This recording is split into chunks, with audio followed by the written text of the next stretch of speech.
إن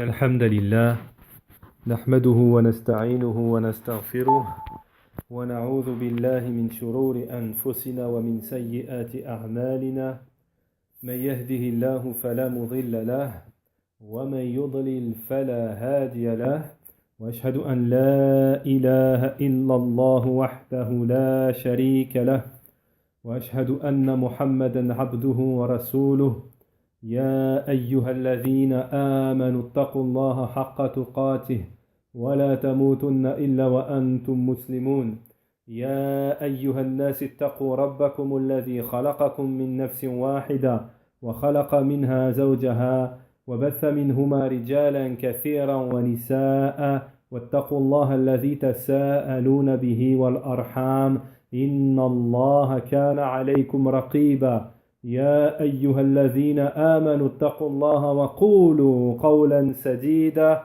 يصلح لكم أعمالكم ويغفر لكم ذنوبكم ومن يطع الله ورسوله فقد فاز فوزا عظيما أما بعد ألا وإن أصدق الحديث كتاب الله خير الهدي هدي محمد صلى الله عليه وسلم وشر الأمور محدثاتها وكل محدثة بدعة وكل بدعة ضلالة وكل ضلالة في النار.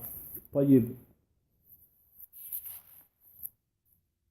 Donc nous continuons, Inch'Allah, dans l'explication du livre de l'unicité de Cheikh, l'auteur Cheikh al-Islam Muhammad ibn Abdel Wahhab rahimahullah. Et bien entendu l'explication de Sheikhuna Sheikh al-Fawzan I'anatul Mustafid bi Sharh Kitab al-Tawhid. Donc nous avions atteint le 4e chapitre. Naham, Bab al-Rabi', le 4e chapitre. La peur du polythéisme, la crainte, la peur du polythéisme. Donc on avait expliqué l'introduction, la muqaddima. Le Cheikh a fait une très très bonne introduction. On avait expliqué cette introduction et Naham, on était entré dans l'explication du premier verset. Inna Allaha la yaghfiru an yushraka bihi wa yaghfiru ma duna dhalika liman yasha. Donc on avait expliqué ça. Et là on est arrivé à l'explication du deuxième verset. Faisant allusion à Al-Khalil Ibrahim alayhi salam, wa janubni wa baniya an na'bud al-asnam. Et éloigne-moi, écarte-moi, moi et ma descendance de l'adoration des statues, des idoles. Tayyib. Donc on en était là. Je vais en profiter. En ce qui concerne le premier verset, certes, Allah ne pardonne pas qu'on lui associe quoi que ce soit. À part cela, il pardonne à qui il veut. Je vais en profiter pour rajouter une petite faïda.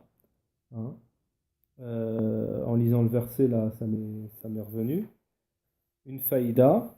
Donc ce verset de Surat An-Nisa 48, c'est quand même important. Lorsque je dis une faïda, c'est que il y a des savants ou des étudiants de grands savants, lorsqu'ils enseignent Kitab al-Tawhid, il y a certaines faïdas qui sont mentionnées. Et moi, je me souviens qu'on m'avait mentionné cette faïda, un des grands élèves de Sheikh Muqbil rahimahullah, lorsqu'on avait fait Kitab al-Tawhid ou Thalathat al-Usul, nous avait mentionné cette faïda. Alors qu'est-ce que c'est que cette faïda? Dans ce verset, Inna Allah, certes Allah ne pardonne pas qu'on lui associe quoi que ce soit. À part cela, il pardonne à qui il veut.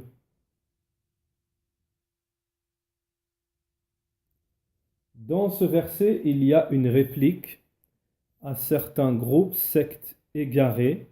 Il y a plusieurs répliques, pas qu'une seule. Alors tout d'abord, on va mentionner la réplique ici dans ce verset au Khawarij. Takfiriyin al-Khawarij, qui disent que Allah subhanahu wa ta'ala ne pardonne pas les péchés, les grands péchés. Et que la personne qui fait des péchés, des grands péchés, ira en enfer. Ça c'est connu, ça fait partie de la croyance des Khawarij. Tayyib. Alors où se trouve la réplique dans ce verset? C'est que Allah subhanahu wa ta'ala, il nous dit, et à part cela, il pardonne, à part le shirk, il pardonne à qui il veut. Ça c'est le dalil qu'Allah subhanahu wa ta'ala, il pardonne les péchés. On est bien d'accord. Première réplique. Deuxième réplique, aux Murji'a, qui eux disent que la foi elle bouge pas. La foi elle bouge pas. Quoi que fasse la personne, à partir du moment où elle est croyante, la foi elle ne bouge pas. Que Allah il pardonne tout. Ben là, on voit dans le verset que ce n'est pas le cas. Allah subhanahu wa ta'ala, il ne pardonne pas qu'on lui associe quoi que ce soit. Inna Allah la yaghfiru yushraka bihi. Tayyib. Donc le mushrik, l'associateur et le croyant ne sont pas au même niveau. Ne sont pas au même niveau. Tayyib. Donc nous revenons. Nous revenons à notre verset. Wajnubni. Alors, on avait expliqué dans le cours précédent qu'est-ce que c'était que l'amitié qu'Allah mentionne dans le verset en ce qui concerne Ibrahim alayhi salam. On avait dit que c'est le plus haut degré de mahabba. Mahabba c'est quoi? C'est l'amour. C'est le plus haut degré. Taïb. Donc, Shaykh Al-Fawzan nous a dit Anna Allah subhanahu wa ta'ala yuhibbuhu a'la al-mahabba. Ça veut dire qu'Allah subhanahu wa ta'ala aime Ibrahim alayhi salam du plus haut degré, niveau d'amour. Et on avait dit que ce degré-là ne l'avait atteint que Ibrahim et Mohammed alayhi salatu wassalam. On avait dit que ce degré-là, al-khulla, il n'y avait que Ibrahim et Mohammed qui avaient atteint ce plus haut niveau de mahabba, qui s'appelle al-khulla. Dans le deuxième verset, là on va commencer, on explique le deuxième verset. Éloigne-moi, moi et ma descendance, de l'adoration des statues des idoles. Wajnubni, ça veut dire quoi? Shaykh Al-Fawzan nous dit Wajnubni, lorsqu'Ibrahim dit, dit ça, alayhi salam, éloigne-moi, mets-moi dans un contexte éloigné, dans un autre endroit, dans un autre, vraiment loin. C'est pour ça que j'avais dit que l'ijtinab, c'est plus, en français, c'est plus fort que s'éloigner. Mets-moi dans un autre, loin, éloigne-moi, vraiment mets-moi ailleurs. De l'adoration, des idoles, des statues.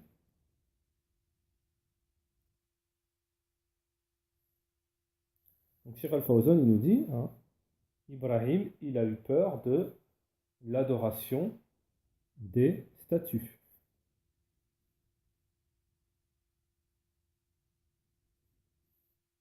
Alors le cheikh il va expliquer ça. Le cheikh il va bien détailler, il va expliquer ça. Comment Ibrahim il a peur, il a cassé les statues, ils l'ont mis dans le feu, etc. Il n'a pas lâché. Il n'a pas lâché le tawhid. Et on nous dit qu'il a peur de l'adoration des statues. Ben, vous allez voir.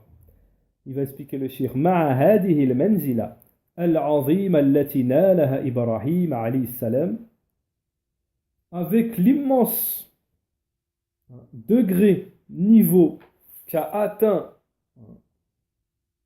Ibrahim alayhi salam, malgré l'immense niveau qu'a atteint Ibrahim alayhi salam,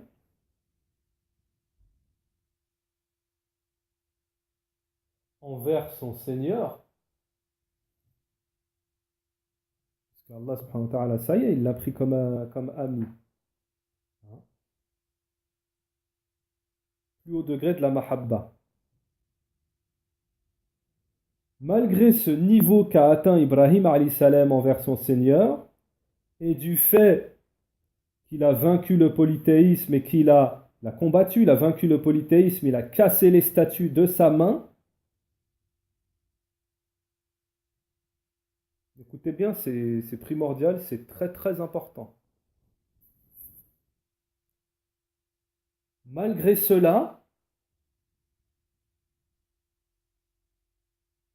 il cherche à se détourner d'une force, avec force, hein. Malgré cela, il cherche à se détourner avec force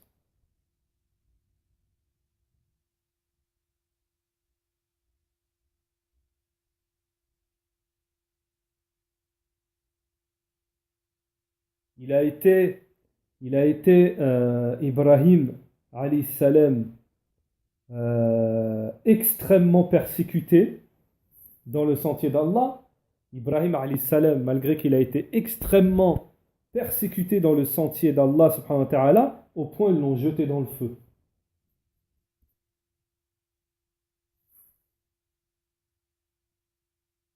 Donc on sait qu'Ibrahim, malgré qu'il a été persécuté, hein, dans le sentier d'Allah, au point où il a été jeté dans le feu. Alors, à savoir, le cheikh nous dit, malgré cela, il a eu peur pour lui-même de tomber dans le polythéisme. Malgré cela, il a eu peur pour lui-même de tomber dans le polythéisme.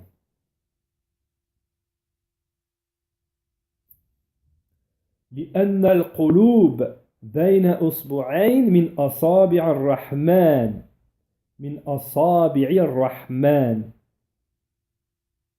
والحي لا تؤمن عليه الفتنة. Pourquoi? Ça aussi, il faut bien retenir tout ce qu'on va dire. Pourquoi? Parce que les cœurs des êtres humains, entre parenthèses, parce que des êtres humains, al-jinn wa thaqalayn, les hommes et les djinns, les cœurs, parce que les cœurs sont entre les doigts du miséricordieux. Parce que les cœurs sont entre les deux doigts du miséricordieux. Et le vivant n'est pas en sécurité contre le polythéisme, la tentation, le polythéisme.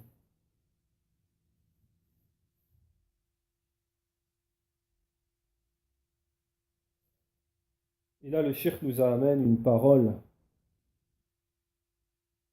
D'abord, on va donner une faïda qui peut être un plus. Une faïda qui peut être un plus, c'est que dans la langue arabe, al-qalb, c'est le cœur, on est bien d'accord. Dans la langue arabe, al-qalb, c'est le cœur. Et si vous demandez aux gens de la langue arabe, pourquoi le cœur en arabe, on l'a appelé qalb, eh bien, ils vous diront que ça vient du verbe qallaba. Et qallaba, ça veut dire quoi? Tourner. Tourner. Les cœurs, ils tournent. Ils sont entre les mains d'Allah. Ton cœur aujourd'hui, il est comme ça. Demain, il peut être. Demain, aujourd'hui, tu es guidé. Demain, tu peux être égaré. Taïb.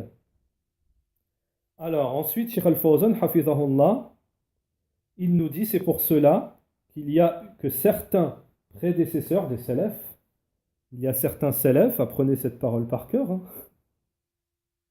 Il y a certains salafs, pieux prédécesseurs, qu'est-ce qu'ils ont dit? Et qui est en sécurité et qui sera en sécurité contre la tentation après Ibrahim. C'est-à-dire qui pourrait se sentir en sécurité en ce qui concerne l'égarement, le polythéisme, la tentation après Ibrahim, point d'interrogation.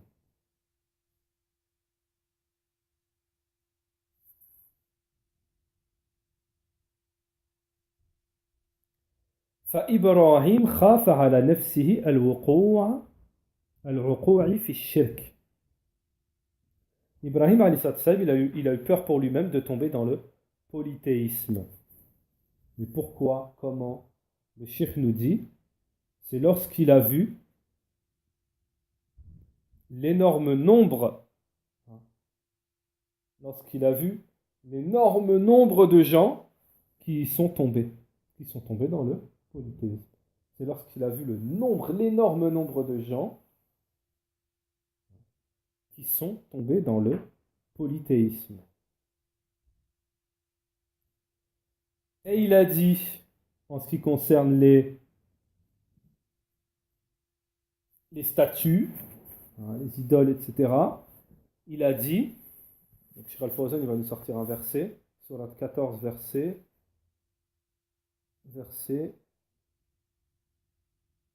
ça a l'air d'être le 36, on va bien voir.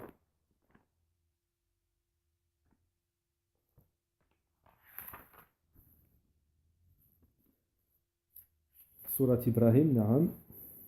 Surat Ibrahim, Surat 14. On va voir si c'est le 36. Non, c'est ça. Verset 36. Ô mon Seigneur, elles, entre parenthèses les idoles, ô mon Seigneur, elles, les idoles, ont égaré beaucoup de gens. Ont égaré beaucoup de gens. Ça, c'est le dalil. Dalil, c'est-à-dire la preuve. Surat 14, Ibrahim, verset 36. وفي هذا أبلغ رد على هؤلاء الذين يقولون لا خوف على المسلمين من الوقوع في الشرك بعدما تعلموا وتثاقفوا. طيب. Donc, Cheikh Al-Fawzan nous dit, alors dans cela, c'est-à-dire dans ce qu'on vient de voir, il y a une réplique suffisante à ceux qui disent que peut-il y avoir de meilleures répliques dans ce qu'on a vu précédemment avec Ibrahim, pour ceux qui disent pas de peur pour les musulmans de tomber dans le polythéisme, pas de peur pour les musulmans de tomber dans le polythéisme après qu'ils aient appris et se soient instruits. Pas de peur. Donc ça, c'est une ambiguïté. C'est une ambiguïté. Pas de peur pour les musulmans de tomber dans le polythéisme après qu'ils aient appris et se soient instruits. Ce n'est pas terminé.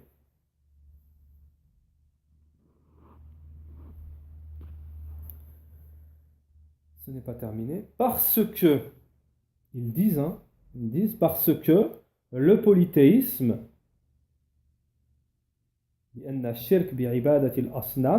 parce que le polythéisme, c'est-à-dire l'adoration des statues, parce que le polythéisme, l'adoration des statues, parce que le shirk, précisément l'adoration des statues, ils appellent ça le polythéisme naïf, de la naïveté. C'est-à-dire qu'il faut être naïf pour tomber dedans.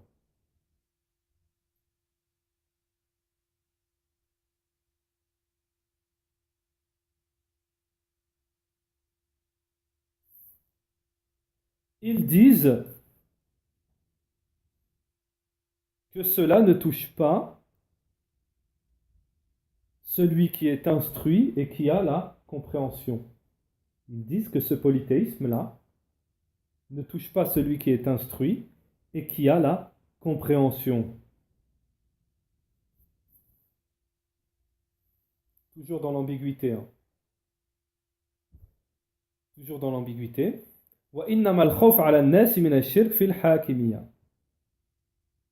Mais plutôt la peur que devraient avoir les gens du polythéisme, c'est dans le jugement. Dans l'unicité, dans le jugement. c'est-à-dire de faire du shirk dans le jugement.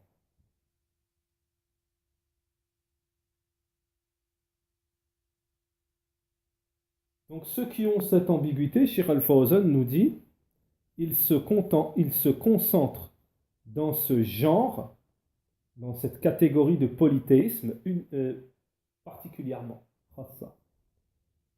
Ils se concentrent dans ce genre de polythéisme particulier.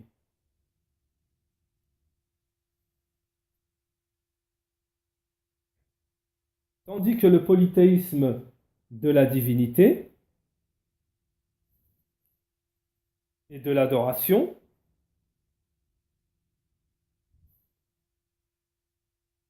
tandis que le polythéisme de la divinité ou de l'adoration ne donne pas d'importance à son désaveu, à le désavouer. Tandis que le polythéisme de la divinité ou de l'adoration, il ne donne pas d'importance à le désavouer.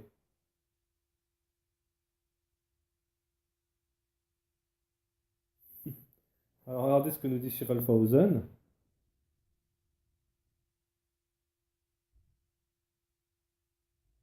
Cheikh Al-Fawzan nous dit alors sur cela, Al-Khalil, c'est-à-dire Ibrahim alayhi salam, alors sur cela Al-Khalil, Ibrahim alayhi salam, et les autres parmi les messagers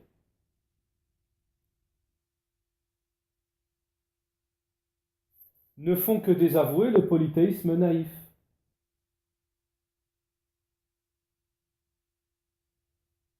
Alors sur cela, Ibrahim alayhi salam et les autres messagers, ils ne font que désavouer le polythéisme naïf. Et ici, il y a 2 points d'exclamation.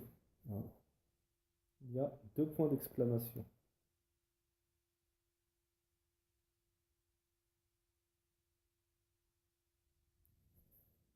Bien entendu,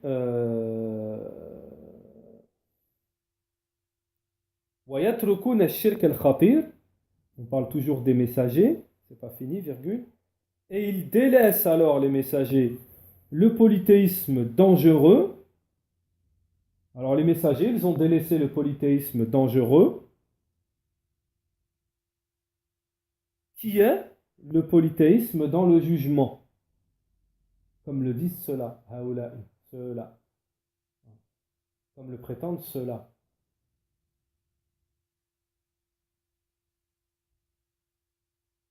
Alors les messagers, ils ont délaissé le polythéisme dangereux, qui est le polythéisme dans le jugement. Alors, bien entendu, ce que vient de dire Cheikh Al-Fawzan, c'est pour répliquer et comme dénigrer ce que disent, ces égarés-là. Et parmi eux, les takfiriyin, les khawarij, bien sûr, qui se focalisent que sur le jugement, et qui délaissent tout le reste. Taïb. Donc voilà, il faut bien comprendre, je pense que Cheikh Al-Fawzan par la suite il va encore en parler, l'importance du fait que Ibrahim, avec la place qu'on a pu à répéter, qu'on a pu à rappeler, la place qu'il a atteint, il avait peur du polythéisme. Alors nous, comment on doit se placer? Comment on doit se placer? Voilà, wafil hadith, et encore une parenthèse, pourquoi c'est important? Parce que aujourd'hui il y a des groupes comme les Ikhwan Muslimin, frères musulmans, etc., qui justement, eux, ils appellent à ne pas faire du tawhid une priorité. Il y a beaucoup de gens aujourd'hui qui sont tombés dedans à force d'écouter des groupes égarés ou des awam qui ne connaissent pas, etc. Ouais, mais le tawhid, etc. Ouais, d'abord il faut apprendre l'arabe, d'abord personne n'empêche d'apprendre l'arabe, il faut apprendre l'arabe, mais le tawhid ça passe en premier. Les ulama ils disent quelle que soit ta langue, même si tu comprends que le chinois, cherche Kitab al-Tawhid en chinois, ou Thalathat al-Usul en chinois, ou un chinois qui a étudié chez les ulama, il va te les enseigner. Mais c'est un exemple. Hein. Mais tu dois apprendre ta aqidah en premier ton tawhid. Ça, c'est quelque chose d'obligatoire. Et c'est les premières questions qu'il y a dans la tombe, c'est le tawhid. Taïb. Naham. D'ailleurs, je me souviens d'un talab al-ilm qui m'avait fait rigoler à l'époque, dans le bon sens du terme. Je crois qu'il avait fait trop d'arabe. Il avait fait trop d'arabe. Ou je crois que les cours d'arabe, ça lui était monté à la tête. Et il me disait, mais quand je veux retourner au bled, mon père, il n'a pas besoin du maf'ul bi, du fa'il, du complément, du COD, du sujet. Mon père, ce qu'il a besoin, c'est du tawhid. Donc voilà. C'était une petite anecdote pour dire que voilà, les gens qui sont autour de nous, ils ont plus besoin. Attention, on ne dit pas qu'il ne faut pas apprendre l'arabe, tu peux faire les deux. Hein. Quelqu'un qui est motivé, qui sait ce qu'il fait, qui sait ce qu'il veut, il étudie l'arabe et en même temps il étudie le tawhid en premier lieu et ensuite il étudie l'arabe aussi. Il ne faut pas se mettre des fausses barrières ou écouter des égarés qui vous disent non, mais tu n'auras jamais, il faut d'abord apprendre l'arabe. Là, ah, vas-y. Fais pendant un an, fais que de l'arabe. Au bout d'un an, peut-être tu vas pas vivre, ta vie elle va s'arrêter et tu n'auras pas appris ton tawhid. Et le jour dernier, eux, ces gens-là qui t'ont dit ça, ils vont dire écoute, nous, on t'a juste suggéré, on t'a pas forcé. Hein. C'est comme le shaitan, hein, il va dire moi, je vous ai juste suggéré, je vous ai forcé à rien. Taïb. Tandis que les gens de la sunna, regardez les gens de la sunna, leurs enseignements, les grands ulama tous, regardez leurs enseignements et vous verrez que c'est tawhid. Il finit kitab tawhid, il ouvre un autre livre dans tawhid. Il ne lâche jamais le tawhid. Parce que c'est la da'wa des messagers, c'est ce qui fait entrer au paradis et c'est aussi ce dont tu as le plus secondairement. Deuxièmement, c'est aussi ce dont a le plus besoin aujourd'hui à notre époque, la communauté. On a perdu le tawhid. Donc c'est ce qui fait que on en est là aujourd'hui. طيب. وفي الحديث donc Cheikh Al-Fawzi nous dit قال وفي الحديث أي الحديث الذي رواه أحمد وطبراني وبيهقي أن رسول الله صلى الله عليه وسلم. Donc là on passe à un autre hadith. Voilà, on a expliqué Cheikh Al-Fawzan les deux versets. Ensuite, l'auteur, Cheikh al-Islam Mohammed ibn Abdel Wahhab, nous apporte un hadith, c'est-à-dire la parole du prophète alayhi salatu wassalam. Et qu'est-ce qu'il a dit justement à ce sujet, le messager d'Allah alayhi salatu wassalam? Il nous dit la chose à laquelle j'ai le plus peur pour vous,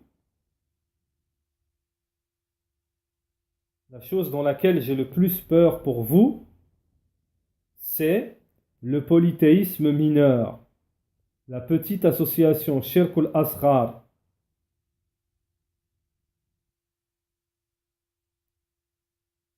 Donc dans un hadith, le messager d'Allah a dit la chose en laquelle j'ai le plus peur pour vous, c'est le polythéisme mineur. Ensuite, ils lui ont demandé, il a été questionné le messager qu'est-ce que le polythéisme mineur?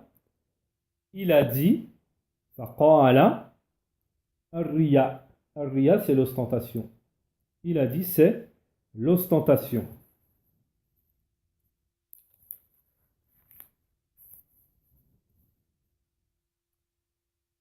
Alors, Shaykh Al-Fawzan nous dit, donc ce hadith a été rapporté par Ahmed, wa Tabarani, wa Bayhaqi. Le messager d'Allah a dit akhaf ma akhaf alaykum al-shirk al-asghar. Rasulullah sallallahu alayhi wa sallam yaqul li Abi Bakr wa Omar wa sadat al-muhajirin wal ansar. Donc, le messager d'Allah dit à Abu Bakr, à Omar et aux autres parmi ses compagnons, les muhajirin wal ansar, ceux qui ont atteint un degré, ceux qui ont atteint une valeur dans un degré, dans le tawhid, dans l'unicité, dans la foi et dans le combat dans le sentier d'Allah. Alors, je répète. Le messager d'Allah, alayhi salatu wassalam, dans un hadith, il a dit, la chose en laquelle j'ai le plus peur pour vous, c'est le polythéisme mineur. Le messager d'Allah, alayhi salatu wassalam, il dit ça à qui? À Abu Bakr, à Omar et aux autres parmi les muhajirin wal ansar, ceux qui ont atteint un degré de tawhid et de foi et de combat dans le sentier d'Allah. Et avec cela, le messager d'Allah, alayhi salatu wassalam, avait peur pour eux.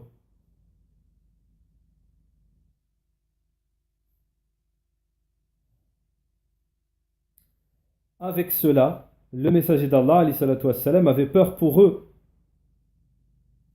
Cheikh Al-Fawzan, regardez ce qu'il nous dit. Mais qui est en sécurité après eux?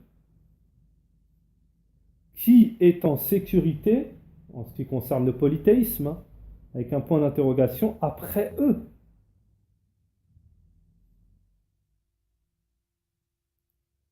أخاف ما أخاف عليكم الشرك الأصغر فسئل عنه فقال الرياء هذا الدليل على اهتمام الصحابة في الأمر.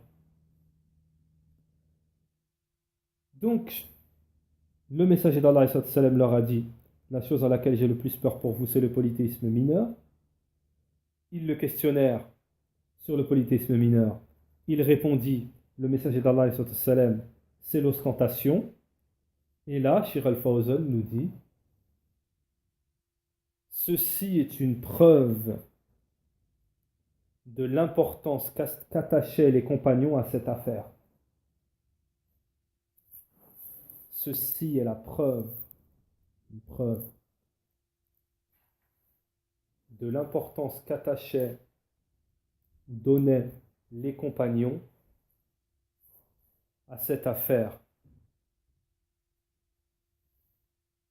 C'est-à-dire que quelqu'un qui ne se soucie pas, il ne pose pas de questions lorsqu'il entend un hadith ou lorsqu'il entend quelque chose, il ne pose pas de questions, mais quelqu'un qui pose les questions et qui se renseigne et qui cherche à savoir, c'est quelqu'un qui donne de l'importance à cette chose. Alors ensuite, Cheikh Al-Fawzan nous dit, l'ostentation, qu'est-ce que l'ostentation? L'ostentation, son sens, c'est que la personne embellisse les choses devant les gens, embellisse les choses devant les gens, en piété, en piété.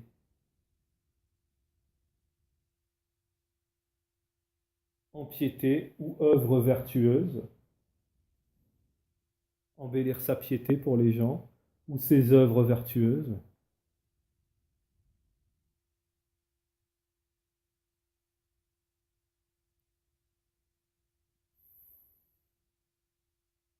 Ou alors parfaire sa salate, toujours pour les gens.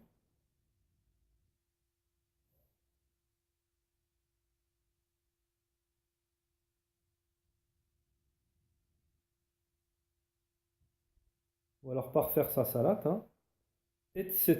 Le cheikh nous dit, etc.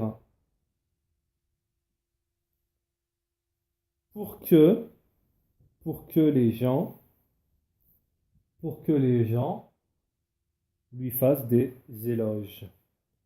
Pour que les gens lui fassent des éloges. Pour que les gens lui fassent des éloges.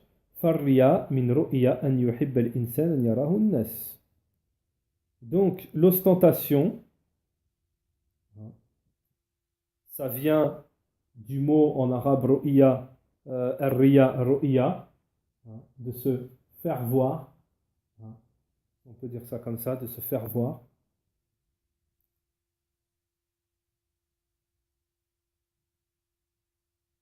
An yuhibba al-insan, c'est que la personne aime que les gens la voient alors qu'elle œuvre d'une œuvre vertueuse.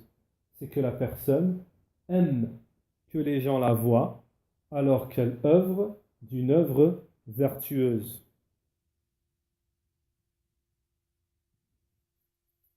c'est pas fini.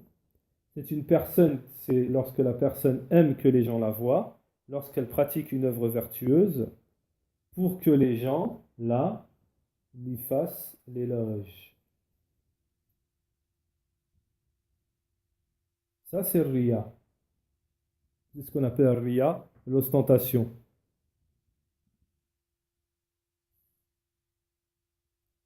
Donc il y a une autre forme d'ostentation que nous cite le cheikh ici, c'est bien de la connaître, elle est souvent citée, les ulama la citent souvent, ça s'appelle as-sum'a. As-sum'a. Taïb. Donc as-sum'a c'est quoi? C'est de l'ostentation aussi, mais c'est pas la même forme d'ostentation. Riya, c'est l'ostentation visuelle, on est d'accord, visuelle. As-sum'a, c'est l'ostentation auditive. Ça veut dire quoi? As-sum'a, c'est l'ostentation auditive, c'est-à-dire que la personne aime que les gens entendent sa parole ou entendent ses œuvres. C'est que la personne aime que les gens entendent sa parole ou entendent ses œuvres pour qu'ils l'élogent, qu'ils lui fassent éloge.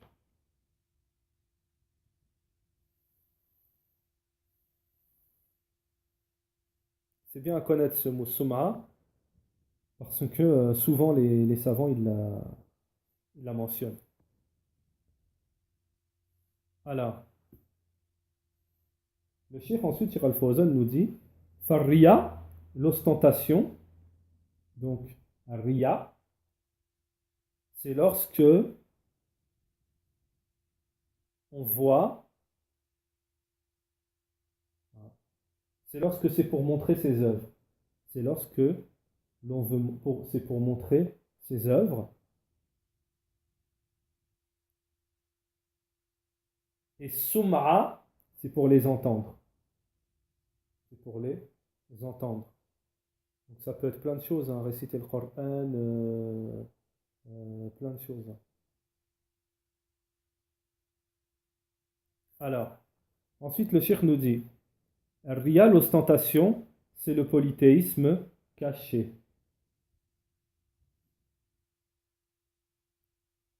L'ostentation, Riya, c'est le polythéisme caché. Pourquoi? Parce que le cheikh nous dit, parce que Cheikh Al-Fawzan nous dit, parce que le polythéisme est de deux genres. Parce que le polythéisme est de deux genres.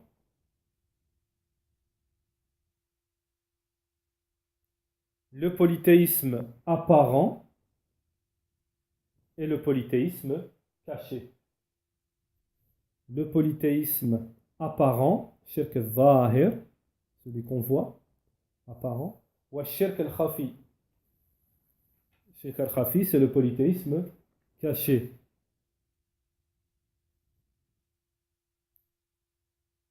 Donc, le polythéisme apparent, c'est celui qui apparaît dans les œuvres et dans les paroles. C'est celui que l'on voit dans les œuvres et dans les paroles. Celui qui est pratiqué dans les œuvres et dans les paroles. On va donner des exemples, le shirk. Le fait d'invoquer autre qu'Allah, exemple. Le fait d'invoquer autre qu'Allah,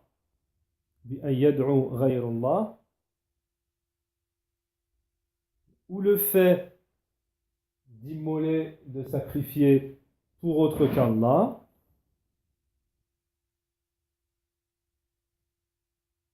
ou le fait de demander le secours à autre qu'Allah,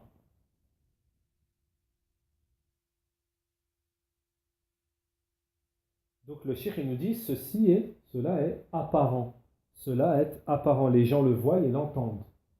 Du shirk que l'on voit et qu'on entend.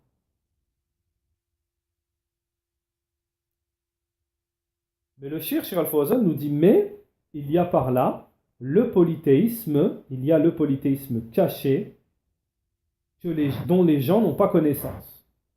Il y a le polythéisme caché dont les gens n'ont pas connaissance parce qu'il est dans le cœur. Parce qu'il est لأنه في القلب. Parce qu'il est dans le cœur.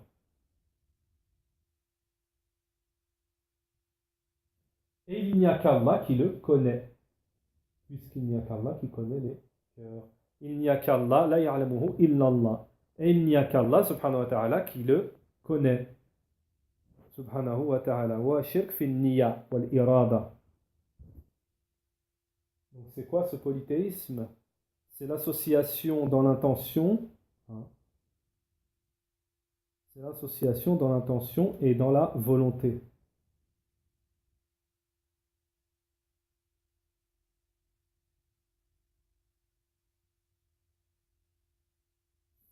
Alors à prendre au sérieux, Cheikh Al-Fawzan nous dit, la personne, lorsqu'elle a été prémunie, préservée, lorsqu'elle a été préservée du polythéisme majeur, la personne, lorsqu'elle a été préservée du polythéisme majeur, il se peut qu'elle ne soit pas préservée du polythéisme mineur, de la petite association qui se trouve dans le cœur. La personne, lorsqu'elle a été préservée du polythéisme majeur de la grande association, il se peut qu'elle ne soit pas préservée du polythéisme mineur, la petite association, celle qui se trouve dans le cœur.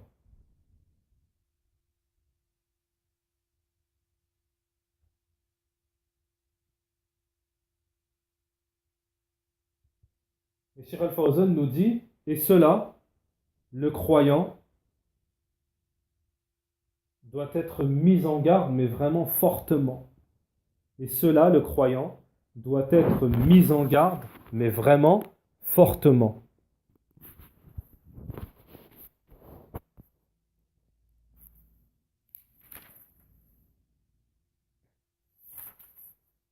Vraiment fortement.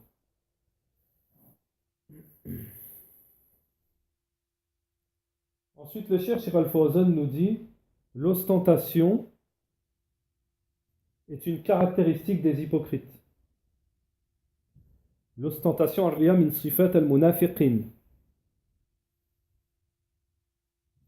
L'ostentation est une caractéristique des hypocrites, des munafiqin. On va ramener le dalil, le shir.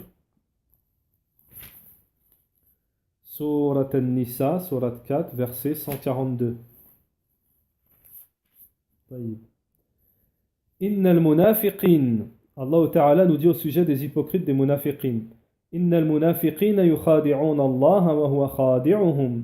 Wa idha qamu ila as-salati qamu kusala yura'una an-nasa wa la yadhkuruna Allah illa qalila. Tayyib.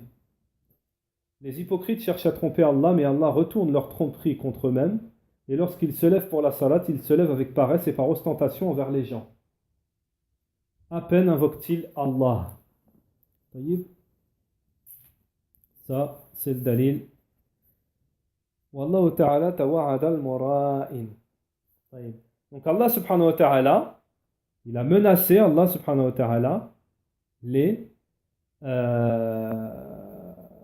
ceux qui prient pour se montrer. Allah subhanahu wa ta'ala, il a menacé ceux qui prient pour se montrer. Il les a menacés de quoi? Du malheur. Le malheur, c'est quoi? Il les a menacés du malheur. Al-Wayl. Dans la sourate que vous connaissez tous du Coran, فَوَيْلٌ لِلْمُصَلِّينَ الَّذِينَ هُمْ عَنْ صَلَاتِهِمْ سَاهُونَ الَّذِينَ هُمْ يُرَاءُونَ. Allah subhanahu wa ta'ala, dans la traduction, c'est malheur aux prieurs qui prient tout en négligeant leur salat. Alladhina hum yura'un, ceux qui se montrent, qui prient par ostentation.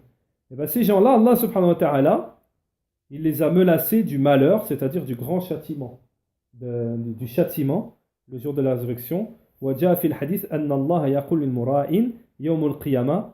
Et il y a dans un hadith, la parole dans un hadith, il y a un hadith, pardon, où Allah subhanahu wa ta'ala, il dit à ceux qui priaient pour se montrer, hein, le jour de la résurrection.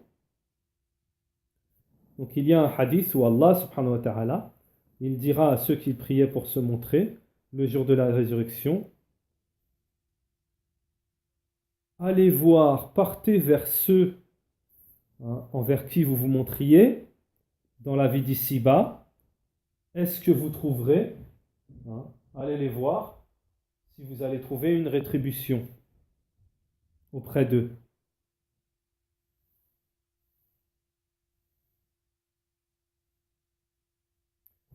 Donc Allah subhanahu wa ta'ala, le jour de la résurrection, dans un hadith, il va leur dire à ceux qui priaient pour se montrer, allez, hein, adhabu, partez vers ceux envers qui vous vous montriez dans la salat, hein, dans la vie d'ici-bas, fit dunya, hal tajiduna indahum jaza'an. Est-ce que vous allez trouver une rétribution chez eux? فهذا الحديث فيه الخوف من الشرك. Donc dans ce hadith, dans le hadith que nous a apporté l'auteur, hein, que nous mentionne l'auteur, lorsque le messager d'Allah alayhi salam nous dit la chose en laquelle j'ai le plus peur pour vous, c'est le polythéisme mineur. Sheikh Al-Fawzan nous dit dans ce hadith, il y a la peur du polythéisme.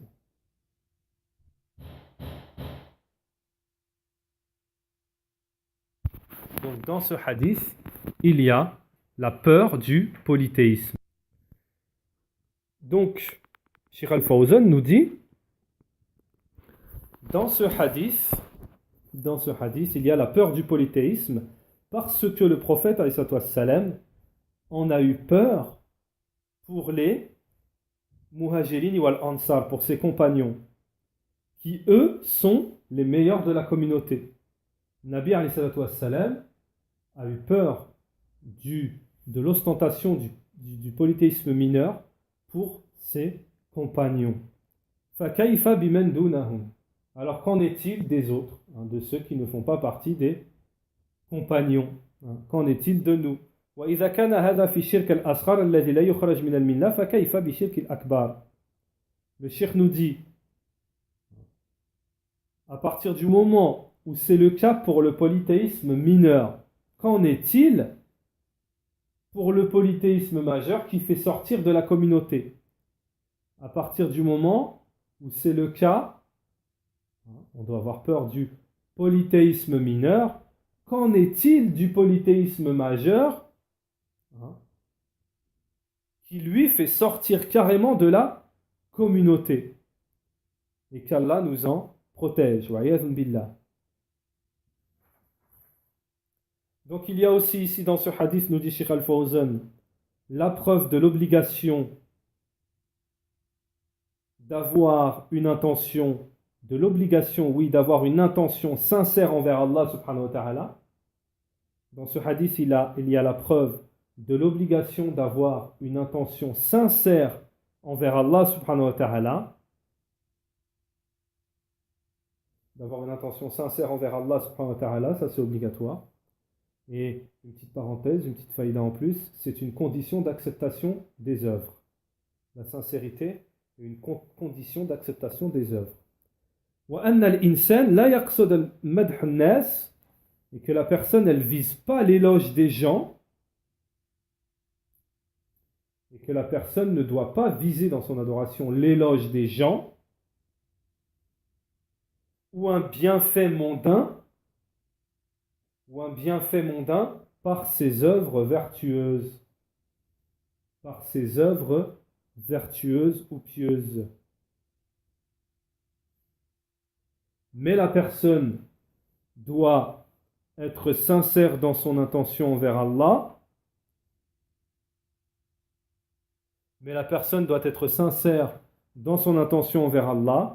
Et doit vouloir le visage d'Allah.